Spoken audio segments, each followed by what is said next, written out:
Hello నమస్తే. ఈరోజు మనతో పాటు తెలంగాణ నూర్ భాష దూదేకుల ముస్లిం మైనార్టీ సంక్షేమ సంఘం రాష్ట్ర అధ్యక్షులు సయ్యద్ పాషా గారు మనతో పాటు ఉన్నారు.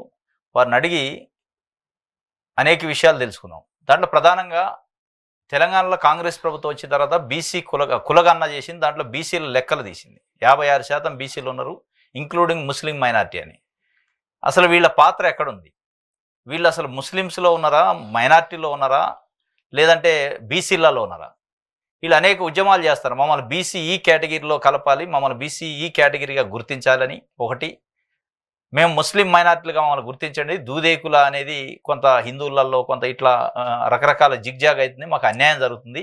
అట్టడుగు వర్గాలుగా గ్రామాల్లో ఉన్న మమ్మల్ని బీసీ కేటగిరీలో కలపండి. ఇప్పుడు బీసీబీలో ఉన్నారు వాళ్ళు. అనేక ఉద్యమాలు చేస్తున్నారు, కానీ ప్రభుత్వాల వైపు నుంచి ఆ రకమైన స్పందన, వీళ్ళు చేసిన ఉద్యమాల స్పందన రావట్లేదు. అయినప్పటికీ వాళ్ళు అలుపెరగకుండా పోరాటం అయితే చేస్తున్నారు. అసలు వాళ్ళకి జరుగుతున్న అన్యాయం ఏంటి? వాళ్ళ కేటగిరీ ఎందుకు కోరుకుంటున్నారు బీసీ? వాళ్ళు ఇప్పుడు అసలు ఎక్కడ ఉన్నారు? మొన్న జరిగిన కులగణనలో వాళ్ళ పరిస్థితి ఏంటి? రాబోయే స్థానిక ఎన్నికలలో బీసీలకు 42% రిజర్వేషన్ ఇస్తానని కాంగ్రెస్ పార్టీ ప్రభుత్వం చెబుతుంది. దాంట్లో వాళ్ళ పాత్ర ఏంది? వీళ్ళకి ఏమైనా సపరేట్ రిజర్వేషన్ ఉంటుందా? అనేక అంశాలపైన మనం వారిని అడిగి తెలుసుకునే ప్రయత్నం చేద్దాం. భాషా గారు నమస్తే. నమస్తే అండి. నూర్ భాష దూదేకుల ముస్లిం మైనార్టీ సంక్షేమ సంఘం అని పెట్టారు. అవును, అనేక ఉద్యమాలు చేస్తాం. అవునా?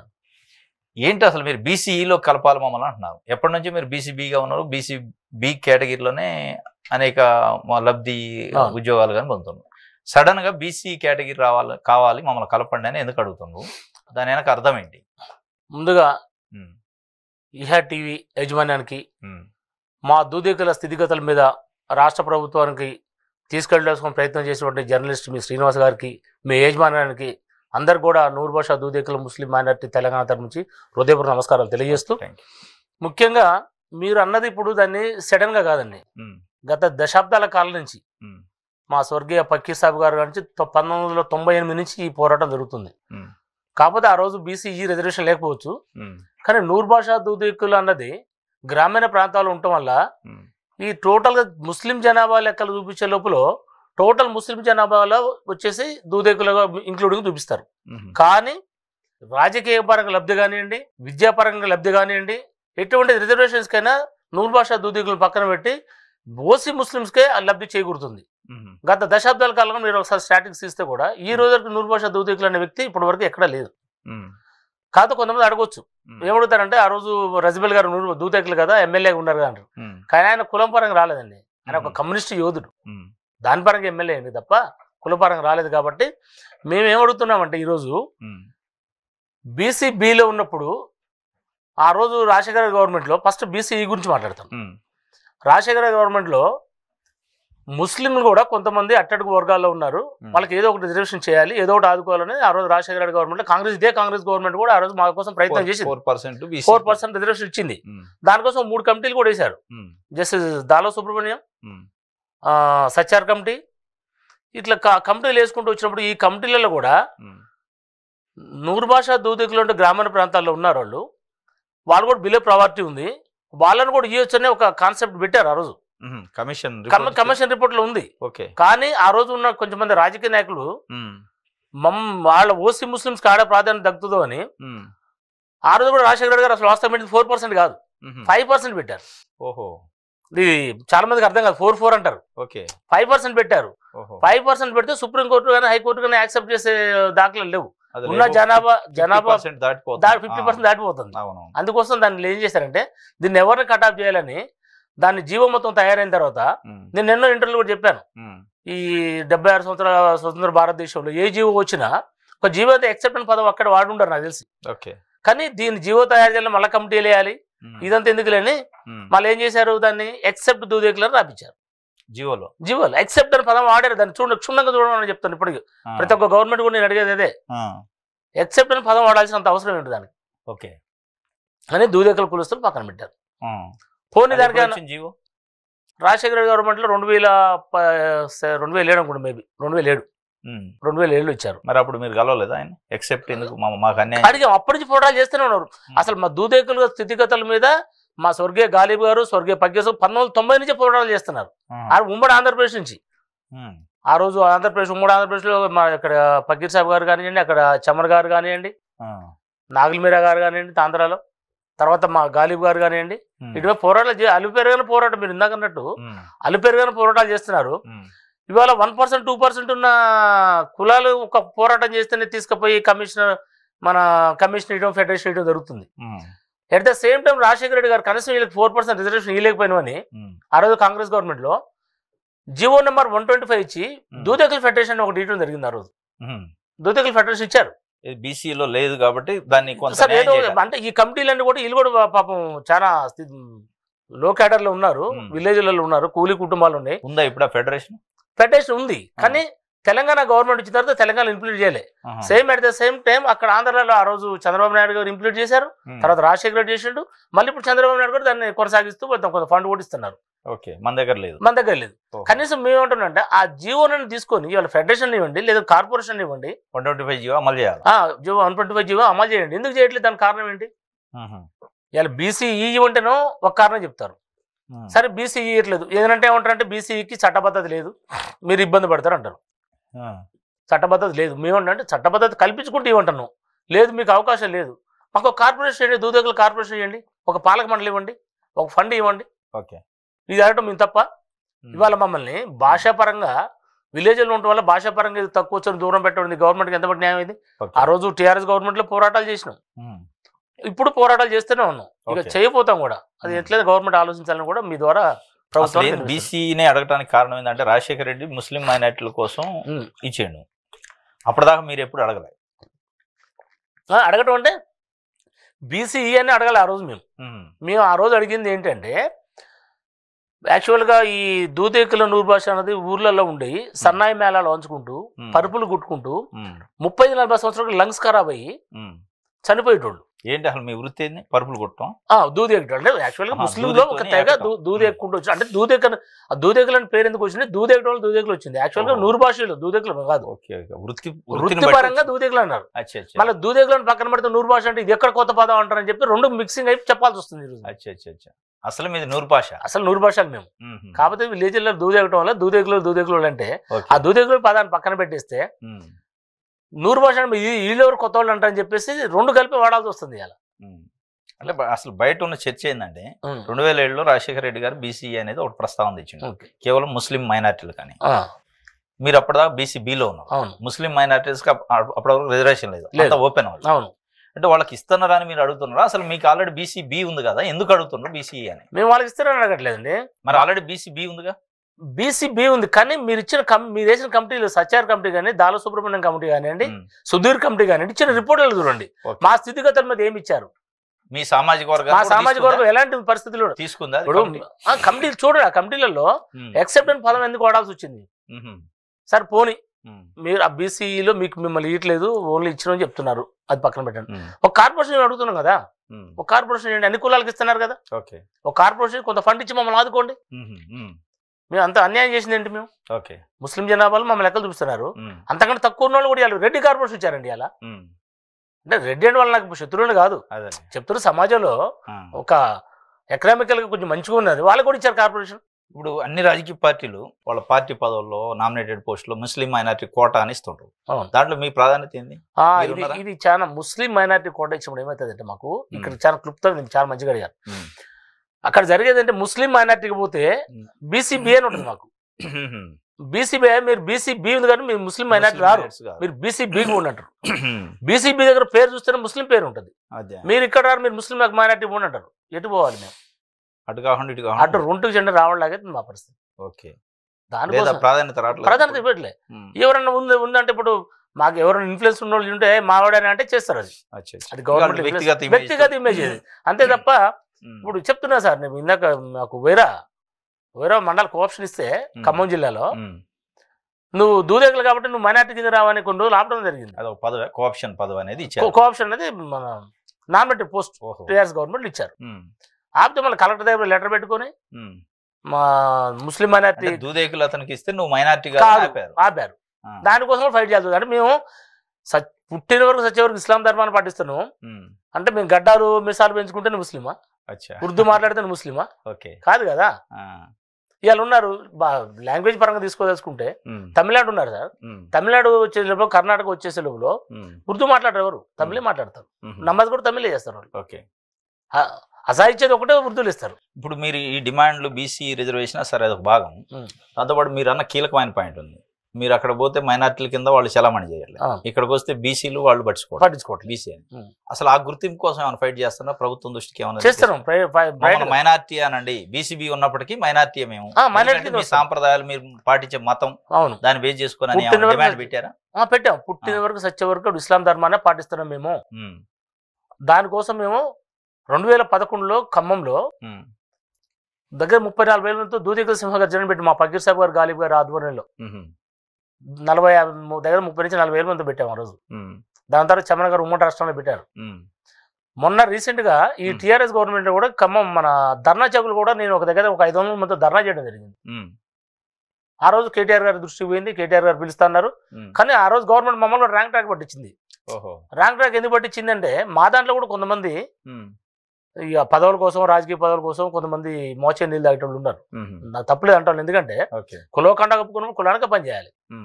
దాన్ని ఏం చేశారంటే కోకపేటలో 2 ఎకరాలు భూమి ఇస్తాం, 2 కోట్లు నిధులు ఇస్తాం, కానీ మా టాపిక్ మొత్తం డైవర్ట్ చేశారు. అసలు ఇష్యూ ఆ రోజు ధర్నా చౌకులు నేను ఇప్పుడు ధర్నా చేసి రాష్ట్ర వ్యాప్తంగా దూదేకులు అని చెప్పుకోవడానికి ముందుకు వచ్చి ఎప్పుడైతే పెడదాం అనుకున్నారో దాన్ని ఏం చేశారు, రాంగ్ ట్రాక్ పట్టించి కోకపేటలో 2 ఎకరాల భూమి 2 కోట్లు అని చెప్పేసి మీరు ఒక ట్రస్ట్ వేసుకోండి చేసుకోండి అని ట్రాఫిక్ డైవర్ట్ చేశారు. అది చేసేసారు. అది రాలేదు, కాలేదు, దాని కాలేదు. దానికి ఏమంటారు మీరు 3-4 కార్పొరేషన్ లేదు, ఫెడరేషన్ లేదు, మిమ్మల్ని మైనార్టీలకు గుర్తించట్లేదు, ఏదైనా పదవులు రావడానికి లేదు, పొలిటికల్ ప్రాధాన్యత లేదు మాకు. ఈ డిమాండ్ ఏమైనా ఇప్పుడు కాంగ్రెస్ ప్రైవేట్ పార్టీ అధికారంలోకి వచ్చా పెట్టారా? పెట్టాం, కాంగ్రెస్ పార్టీ అదిలో పెట్టాం. మొన్న రీసెంట్ గా బీసీ కులగణన చేసేటప్పుడు కూడా టోటల్ గా తెలంగాణ మా సమాజానికి కూడా ఒక మెసేజ్ పంపించాం, కులగణన మన బాని వినిపించండి అని. ప్రతి జిల్లా హెడ్ క్వార్టర్ మా బాని వినిపించారు. నిరంజన్ గారు ఖమ్మంలో కూడా అడిగారు, బీసీ కమిషన్ చైర్మన్ గారు భూసాని వెంకటేశ్వర గారు డెడికేట్ కమిటీ ముందు మా వినిపించాము, మీకు తప్పకుండా న్యాయం చేస్తామని చెప్పారు. కానీ భూసాని వెంకటేశ్వర గారు బాగా స్పందించారు. నాకు 5 నిమిషాలు టైం ఇచ్చి కనీసం ఒక 40 మినిట్స్ మాట్లాడారు. 40 మినిట్స్ మాట్లాడారు. ఏమడిగారు? మీకు దూదేకుల స్థితిగతులు ఏంటంటే ఈ కమిటీ గురించి చెప్పాను నేను. నువ్వు చెప్పింది ఎగ్జాక్ట్లీ కరెక్ట్. ఇది ఒక రిటైర్డ్ ఐఏఎస్ నాకు కూడా ఐడియా ఉంది. నేను పరిలో తీసుకుని మీకు సీఎం గారు దృష్టికి తీసుకుపోతున్నారు, మరి తీసిపోయారో ఇప్పుడు దాకా తెలియదు. సేమ్ నిరంజన్ గారు బీసీ కమిషన్ చైర్మన్ గారు అదే చెప్పాము, మీకు న్యాయం చేస్తాను, మీకు పిలుస్తాను, మీరు ఒకసారి రాండి అన్నారు. ఎన్నిసార్లు పోయినా నిరంజన్ గారు అందుబాటులో ఉండట్లేదు. అంటే నేను అడిగేది ఏంటంటే కులగణన జరిగింది, ఇప్పుడు గౌడు బీసీ, యాదవ్ బీసీ, లేకపోతే ఇంకొక మైనార్టీ, ముస్లిమ్స్ మైనార్టీ ఎట్లా వచ్చింది? అలా మీరు ఎక్కడ ఉన్నారు? మీ పొజిషన్ ఏంది? బీసీ కులగణనలో మీ సంఖ్య ఎంత? మీ పొజిషన్ మైనార్టీలో ఉన్నారా, బీసీలో ఉన్నారా, జనరల్లో ఉన్నారా? అది మంచిగా అది ఏమైనా వచ్చింది? అది లెక్క చూపెట్టు ఇప్పుడు కరెక్ట్ గా. మా దూదేకులు అంటే ఆ రోజు బీసీ కమిషన్ చైర్మన్ గారు అంటే దూదేకులు అంటే మీరే చెప్పుకోవాలంటారు, మేము చెప్తాం. కానీ మన ముదిగొండ మండలం ఖమ్మం జిల్లాలో ఒక టీచరు కులగణనకు పోయినప్పుడు సర్వే పోతారు కదా, ఇంటి సర్వే పోయినప్పుడు దూదేకులు ఇంటికి పోయి హిందూ అని రాస్తున్నాడు. హిందూ అని రాస్తుంటే అక్కడి నుంచి నాకు ఆ మండల నాయకుడు నాకు ఫోన్ చేసిండు, అన్న మనకి ఇండియన్ రాస్తుండే అంటే లేదు మీ బీసీ సర్టిఫికేట్స్ మీద నేను ఒక టీచర్కి చెప్తున్నా ఇండియన్ హిందూ అని ఉంది మీకు అన్నారు. ఉంది యాక్చువల్గా ఒకప్పుడు ఇండియన్ హిందూ అని ఉంది. ఎందుకంటే ఆ రోజు గ్రామీణ ప్రాంతంలో ఉండటం వల్ల, ఎడ్యుకేషన్ లేకపోవడం వల్ల పిల్లలు స్కూల్లో పంపించి కూలిపోవడం తెలుసు. ఆడవారు హెడ్ మాస్టర్ ఏం రాస్తారో టీచర్ ఏం రాస్తారో తెలియదు. ఇండియన్ హిందూ ఉంది, కానీ నేను ఇండియన్ హిందూ మేము ఇండియన్ అంటే మాకు ఎటువంటి అభ్యంతరం లేదు, కానీ ఇండియన్ ముస్లిం అని రాయమంటాను. ఇండియన్ ముస్లిం అని రాయండి, అది బీసీబీఆ బీసీ అనేది సెకండ్ కొట్లాడతాం. ఇండియన్ హిందూ రాస్తే సంఖ్యాబలం తగ్గుతుంది మాకు. టోటల్గా ఇట్లా కొన్ని కారణాలు ఉన్నాయి. కొంచెం ఆర్థికంగానో రాజకీయంగా తినడం, నేను ముస్లిం అని చెప్పు, నేను దూదేకులు అని చెప్పడు. ఈ సర్టిఫికేట్ పరంగా ఇండియన్ హిందూ ఉంటే హిందూలో పోతారు, వీళ్ళు ముస్లిమ్స్ లో పోతారు. చాలా తక్కువ చూపిస్తున్నారు దీన్ని. అసలు కులగణనలో మీరు అది కదా డిమాండ్ పెట్టాల్సింది, మమ్మల్ని అసలు ఏ కేటగిరీలో మీ ఎన్రోల్మెంట్ లో ఎమిరేషన్ ఉంది కదా, వాళ్ళు ఎనిమిరేషన్ తీసుకున్నారు కదా, అవును, దేంట్లో తీసుకున్నారా? దేని తర్వాత మాకు రావాలని మీరు డిమాండ్ చేసాను? నేను డిమాండ్ చేశాను, తప్పకుండా చేస్తాను. నేను మీ బాధ నాకు అర్థమైందని చెప్తున్నాను. మీరు అన్నది వచ్చే పాయింట్అవుట్ చేశాను, వాళ్ళకు కూడా ఇచ్చారు. ఆ రోజు కూడా ఇచ్చినవి కూడా మీ కాడ లెటర్ ఇచ్చారా? చూపించండి. అది డెడికేటెడ్ కమిషన్ కి ఇచ్చారా? బీసీ కమిషన్ రిపోర్ట్ ఇదంతా బీసీ కమిషన్ చైర్మన్, కులగణన కమిటీ చైర్మన్ కి మా డిమాండ్స్ అన్ని ఇచ్చాం. దీంట్లో మీరు చెప్పిన పాయింట్లు కూడా అసలు మీరు ఎక్కడ ఉన్నారు, మీరు ఏ వర్గం అనేది వాళ్ళు అది కూడా రాశాను.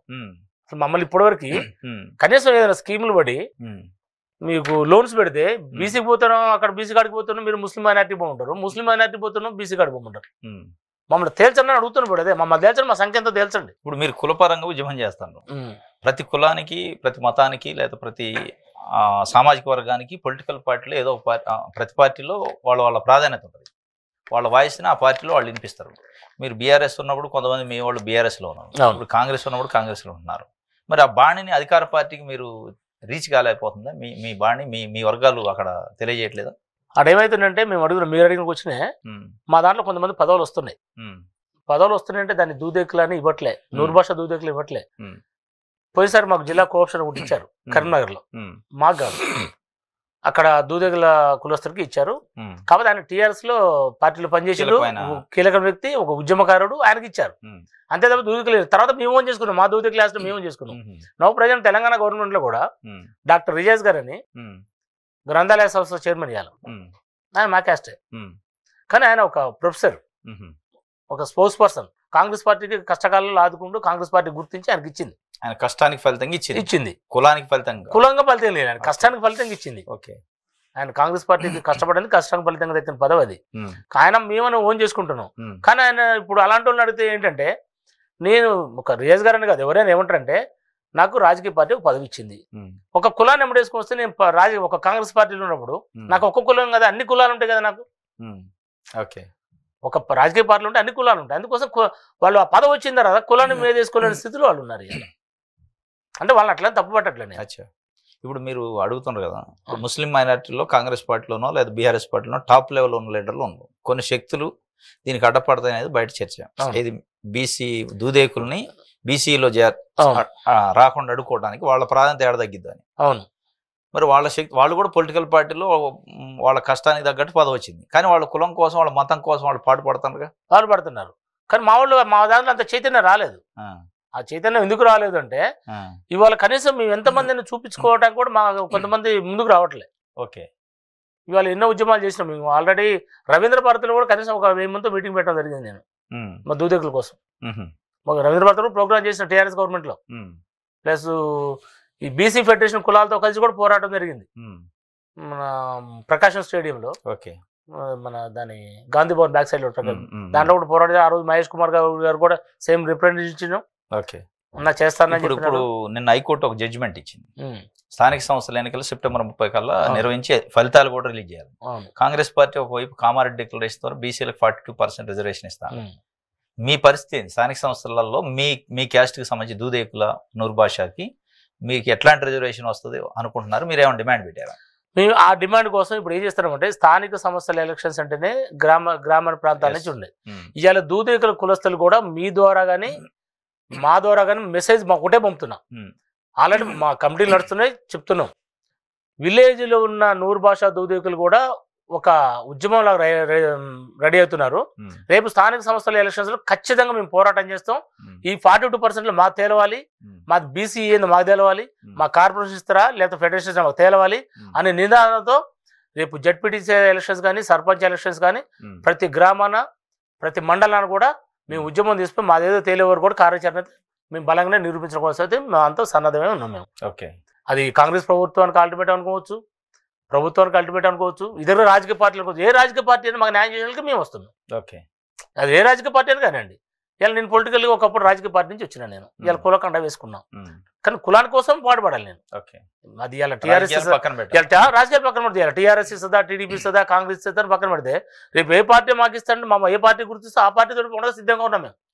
అది ఖచ్చితంగా కార్యాచరణ చేయబోతున్నాం. ఈ స్థానిక సంస్థల ఎలక్షన్ లో మేమేదో చట్టాలు చూపిస్తాం.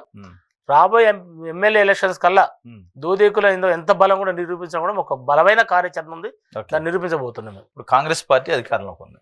ఇప్పుడు ఇది అసలు వాస్తవంగా బీసీ అనే కాన్సెప్ట్ తెచ్చింది రాజశేఖర రెడ్డి, కాంగ్రెస్ పార్టీ గవర్నమెంట్. మీరు అంటున్న సచార్ కమిటీ, ఈ కమిటీలలో కూడా ఎక్సెప్ట్ దూదేకులు అని ఉంది. అది అన్యాయమైన రాజశేఖర రెడ్డి కూడా చెప్పిండు, కానీ అప్పుడున్న కొన్ని శక్తులు అడ్డపడ్డాయి. దాని తర్వాత కార్పొరేషన్ ఏదో ఇచ్చారు, ఫెడరేషన్ అంటున్నారు. ఇప్పుడు మళ్ళీ కాంగ్రెసే వచ్చింది అధికారంలో. ఇప్పుడు ఆ విషయాన్ని ఇప్పుడున్న గవర్నమెంట్ దృష్టికి మీరే ఇచ్చారు సార్, ఇట్లా బీసీ మాకు ఎలిజిబిలిటీ ఉండి కూడా ఆ రోజు అన్యాయం జరిగింది, మీరు ఏమైనా న్యాయం చేయండి అని కాంగ్రెస్ పార్టీ దగ్గర పోయారా? కాంగ్రెస్ పార్టీ ప్రాధాన్యత పోయాం, షబ్బీర్ అలీ గారి దగ్గరకు పోయాం. ఎందుకంటే ఆయనకి ఇప్పుడు చీఫ్ అడ్వైజర్ గా మైనార్టీ దాంట్లో ఉన్నాడు కాబట్టి ఆయన కాడికి పోయి ఇచ్చాము. ఆ రోజు మన రాజశేఖర రెడ్డి గారు ఇచ్చినప్పుడు ఆ క్యాబినెట్ లో మీరు ఉన్నారు. ఆ రోజు మాకు అన్యాయం జరిగింది. ఆ క్యాబినెట్ షబీర్ అలీ గారు ఉన్నారు. ఆ రోజు షబీర్ అలీ గారు ఉన్నారు. మీరు ఆ క్యాబినెట్ లో ఉన్నారు. మాకు అన్యాయం జరిగింది సార్, మీరు చేశారా ఇంకోటి చేశారని మేము దాన్ని జరిగిపోయిన దానికి మేము మాట్లాడట్లేదు. జరగబోయేదానికి మాకు ఏం న్యాయం చేస్తారు? మీరు చేయండి, మాకు ఫెడరేషన్ ఇస్తారా, లేదా ఆ రోజు ఇచ్చిన ఫెడరేషన్ అమలు చేస్తారా, లేదా కార్పొరేషన్ ఇస్తారా, లేకపోతే బీసీకి చట్టబద్ధత కల్పించుకుంటూ మమ్మల్ని కూడా బీసీలో కలుపుతారా? తప్పకుండా న్యాయం చేస్తాను, కాలయాపన చేస్తున్నారు తప్ప.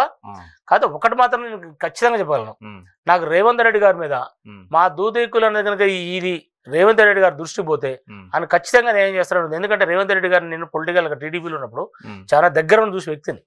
తనకి ఏదైనా ఒక ఆలోచన వచ్చింది అది చేయాలి అంటే దాని మీద కంపల్సరీ స్టడీ చేస్తారు. చేయాలంటే గుడ్డిగా ఏం చేయరు, మళ్ళీ ఆయన కూడా దాని మీద స్టడీ చేస్తారు. వాళ్ళకి న్యాయం చేసే ఒక నిద్రపోరు. మీ ద్వారా ఈ మీడియా ద్వారా కూడా అది సీఎం గారి దృష్టి దగ్గర పోవాలని కూడా మీ యొక్క మీ అసోసియేషన్ నుంచి ఆయన దృష్టికి తీసుకోలేదు, ఆయన నోటీస్ పోతున్నాయి. కానీ సీఎం గారి దగ్గర పోయే మాకు అవకాశం దొరకట్లేదు. మినిస్టర్ దగ్గర పోతున్నాం, పిసిసి అధ్యక్షుడు పోతున్నాం, ఇప్పుడు మైనార్టీ ఇన్ఛార్జి షబీర్ అలీ గారి దగ్గర పోతున్నాం. ఎవరు తీసుకోవాలి? ఇప్పుడు బీసీ కమిషన్ ఇచ్చినామండి మేము. బీసీ కమిషన్ చైర్మన్ ఏం చేయాలి? సీఎం గారు రివ్యూ మీటింగ్లు పెట్టాలి, దాన్ని ముఖ్యమంత్రి గారి ముందు పెట్టాలి. ఇప్పుడు ప్రతి ఒక్క సమస్య మనం సీఎం గారి దగ్గర పోలేం కదా. ప్రతి ఒక్కటి డైరెక్ట్ సీఎం గారు ఇలాంటివి తీసుకుంటే ఇలాంటి కులాలు చాలా ఉండేది, 100-105 కులాలు ఉన్నాయి. అన్ని కుల సంఘాలు చూసుకుంటే ఆయన పరిపాలన ఇప్పుడు చూసుకోవాలా. అందుకోసమే తీసుకుపోతాను మాకు కమిషనర్ గారు డెడికేట్ కమిటీ భూసాని వెంకటేశ్వర ఇద్దరు హామీ ఇచ్చారు. తీసుకుపోయారు, తీసుకుపోతే కంపల్సరీ న్యాయం జరుగుతుంది అనుకుంటున్నాను. మళ్ళీ కలిసారా మరి? తీసుకుపోయారా? కమిషన్ కలుపుతున్నాం. కమిషన్ ఆ రోజు ఇవాళ కమిషన్ కొంచెం మాకు అందుబాటులో అంటే పాపం వాళ్ళ పనులు కూడా తప్పట్లే. కానీ మాకు ఇంతకుముందు ఉగ్లాపురం కృష్ణమోహన్ గారు అయితే కనీసం ఫోన్లో ఎక్కడంటే అక్కడ పిలిపించుకునేవాడు. కృష్ణమోహన్ గారు మాత్రం ఉగ్లాపురం కృష్ణమోహన్ గారు బీఆర్ఎస్ చైర్మన్ ఉన్నప్పుడు ఆయన కనీసం ఫోన్ చేస్తే అన్న హుజూరాబాద్లో ఇంటి దగ్గర అంటే హుజూరాబాద్ కూడా వచ్చి పెట్టాడు. అంత దగ్గర పాపం ప్రయత్నం చేసిండు. దాంట్లో కిషోర్ గౌడ్ గారు మెంబర్ కానివ్వండి, ఉపేంద్రచారి గారిని బాగా ప్రయత్నం చేశారు. కానీ ఇప్పుడు మీరు ఒకవైపు బీసీఈ అంటున్నారు, ఇంకొకవైపు మైనార్టీ కమిషన్ కూడా వాళ్ళని కలవట్లేదు. మైనార్టీ కమిషన్ ఇప్పుడు మైనార్టీ కమిషన్ ఇన్ఛార్జ్ చేయలేదు షబీర్ అలీ గారు కదా, ఆయన సలహాదారు కదా. సలహాదారు. అవును. బీసీ కమిషన్ ఎట్లుంటుందో మైనార్టీ కమిషన్ వాస్తవం మైనార్టీ కమిషన్ దగ్గర పోలే. వాళ్ళు కోఆపరేట్ చేయరానా ఏంటి అసలు అనుమానం? డౌట్ ఏంటంటే నేను యాక్చువల్గా మైనార్టీ మినిస్టర్ దగ్గర పోయాను. నేను పోతే ఆయన ఒక 5 నిమిషాలు వస్తాను, 2 గంటలు వెయిట్ చేసి అపాయింట్మెంట్ ఇవ్వలే సెక్రటరియట్ లో. ఇంకో దానికి కూడా ఉదాహరణ నిన్న నేను మైనార్టీ దగ్గర పోయి వెనక తిరిగి వచ్చిన టైం ఉంది నిన్న. అంతేనా? నిన్న సెక్రటరీకి పోయి మైనార్టీ మినిస్టర్ దగ్గర పోయి అపాయింట్మెంట్ మాట్లాడలేదు. అపాయింట్మెంట్ అంటే వస్తాను చెప్పిండు. వాళ్ళు రివ్యూ మీటింగ్ అడ్లూరు లక్ష్మణ్ అయితే రివ్యూ మీటింగ్ ఉంది, మళ్ళీ వస్తాను వెళ్ళాను. ఏంటి అసలు మీ భవిష్యత్తు కార్యాచరణ ఏంది? ఎందుకంటే స్థానిక సంస్థలు ఎన్నికలు రాబోతున్నాయి, భవిష్యత్తు ఉండబోతుంది మీ ఆర్గనైజేషన్ పరంగా? మేము ఆల్రెడీ ఆర్గనైజేషన్ గ్రామాల్లో స్టార్ట్ చేసామండి.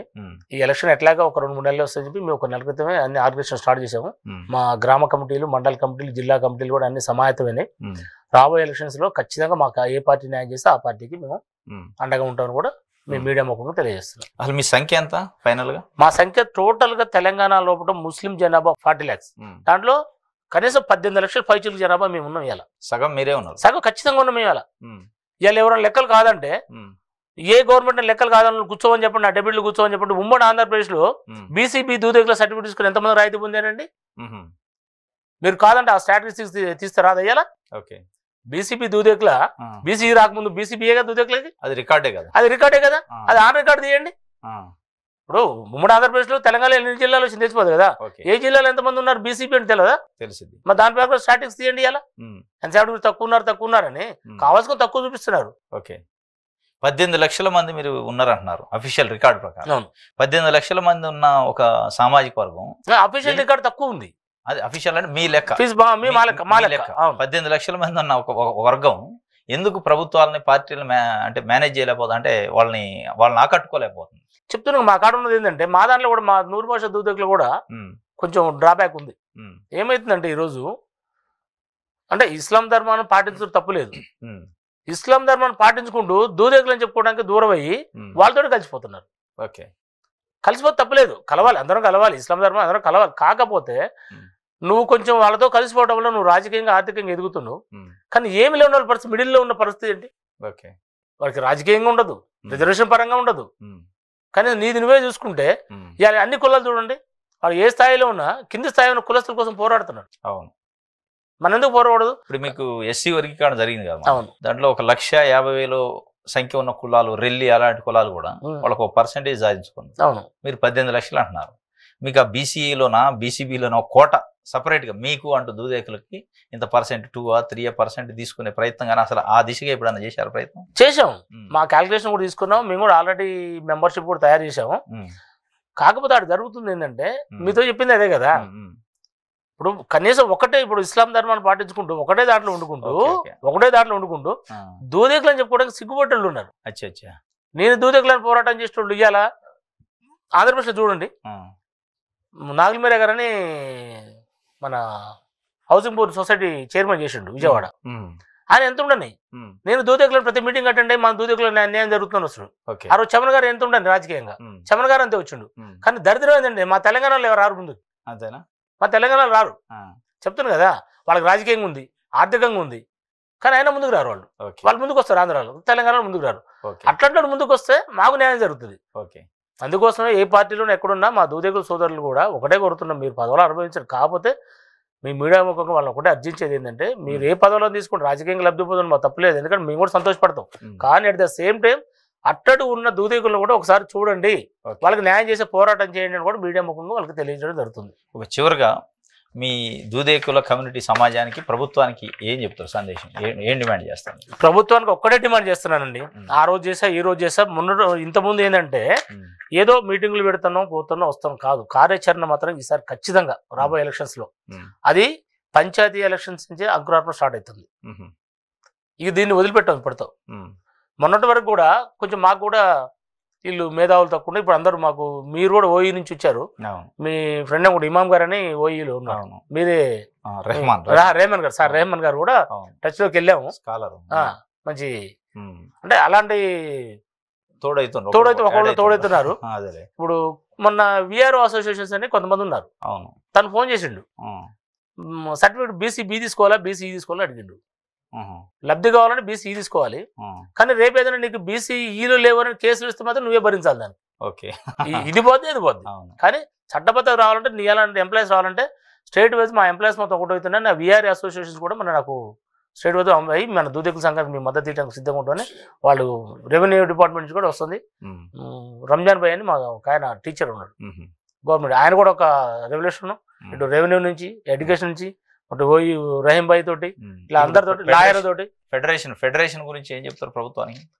ఫెడరేషన్ ఖచ్చితంగా కావాలని పోరాడుతున్నాం. ఫెడరేషన్ లేదా కార్పొరేషన్ రెండింటి లేదా ఒకటి అండి, పాలక మండలి వేయండి. ఫస్ట్ డిమాండ్ మాది బీసీ చట్టబద్ధత కల్పిస్తూ బీసీ ఇవ్వండి, ఫస్ట్ ప్రయారిటీ. దానికి చట్టబద్ధత కలిపియండి. ఉట్టిగా ఇచ్చి కోర్టులలో అక్కడేస్తే ఇక్కడేస్తే కాదు, చట్టబద్ధత కలిపియండి. కల్పించుకుంటూ ఇవ్వండి. లేదు అది కుదరదు, ఆల్రెడీ ఇచ్చిన అనుకుంటే కార్పొరేషన్ ఇవ్వండి, కొంత పాలక మండలి ఇవ్వండి, కొంత ఫండ్ ఇవ్వండి, ఏదైనా చేయాలి కదా. ఉన్నదాన్ని ఇంప్లిమెంట్ చేయండి, కొత్తగా ఏమి వేయట్లే. ఆ రోజు ఇచ్చిన కాంగ్రెస్ గవర్నమెంటే కదా, అది ఇప్పుడు ప్రజెంట్ కాంగ్రెస్ గవర్నమెంట్. ఇప్పుడు వేరే గవర్నమెంట్ అంటే వాళ్ళు ఇచ్చింది మీరు ఇంప్లిమెంట్ చేయండి. సీఎం గారిని అయితే అడుగుతున్నాం ఇవాళ మేము. Thank you sir. Okay sir, thank you. ఇది 18 లక్షల మంది ఈరోజు కులగాన్న ప్రకారం వాళ్ళు చేసే రఫ్ లెక్క ప్రకారమే 18 లక్షల మంది బీసీ దూదేకుల ముస్లిం మైనార్టీలు ఉన్నారు. కానీ 18 లక్షల మంది ఉన్నప్పటికీ, ఇంతమంది సంఖ్య ఉన్నప్పటికీ మాకు జరగాల్సిన న్యాయం జరగట్లేదు, చేయాల్సిన పని ప్రభుత్వం చేయట్లేదు. ప్రభుత్వం వైపు నుంచి మాకు సరైన న్యాయం అందించాలని ఇప్పుడున్న కాంగ్రెస్ పార్టీ ప్రభుత్వాన్ని కూడా మేము డిమాండ్ చేస్తున్నాం. మా డిమాండ్ల కోసం అవసరమైతే రాబోయే రోజుల్లో పెద్ద ఎత్తున జన సమీకరణ చేస్తాం. మా సామాజిక వర్గాన్ని స్థానిక సంస్థల ఎన్నికలలో కాంగ్రెస్ పార్టీకి, ప్రభుత్వానికి మా ఇన్ఫ్లుయెన్స్ ఏందో చూపించే ప్రయత్నం చేస్తాం. తప్పనిసరిగా మాకు ఒక కార్పొరేషన్ కానీ ఫెడరేషన్ ఇవ్వాలి. ప్రధానమైన డిమాండ్ బీసీ కేటగిరీగా దూదేకుల కమ్యూనిటీని గుర్తించాలి. తప్పనిసరిగా మాకు అర్హత ఉంది. ఎందుకంటే కేవలం ఉర్దూ మాట్లాడితేనే ముస్లిం అంటే కుదరదు. గ్రామాల్లో ఉండేవాళ్ళు అక్కడున్న సామాజిక పరిస్థితులు, అక్కడున్న సాంస్కృతిక పరిస్థితులను బట్టి కొంతమందికి భాష రాకపోవచ్చు. భాష వస్తేనే మతం అంటే కుదరదు. మతం అనేది ఆ సంస్కృతిని బట్టి, ఎందుకంటే మేము పుట్టిన దగ్గర నుంచి చచ్చే వరకు అన్ని ముస్లింలకు సంబంధించిన సాంప్రదాయాలను పాటిస్తాం. ప్రతిదీ పెళ్లి కానీ, చావు కానీ, మంచి కానీ, చెడు కానీ ప్రతి పాటిస్తున్నాడు. మేము ముస్లింలుగానే మమ్మల్ని గుర్తించాలి. బీసీఈగా రిజర్వేషన్ తప్పనిసరిగా ఇవ్వాల్సిందే. దాంట్లో రెండో మాట లేదు. ఆ డిమాండ్ కోసం ఎంతవరకైనా పోరాటం చేయడానికి సిద్ధంగా ఉన్నామని చెప్పి పాషా గారు చెప్తున్న పరిస్థితి. చూద్దాం భవిష్యత్తులో వారి యొక్క ఉద్యమం వారికి ఏం ఫలితాలు ఉంటాయి అనేది. Thank you.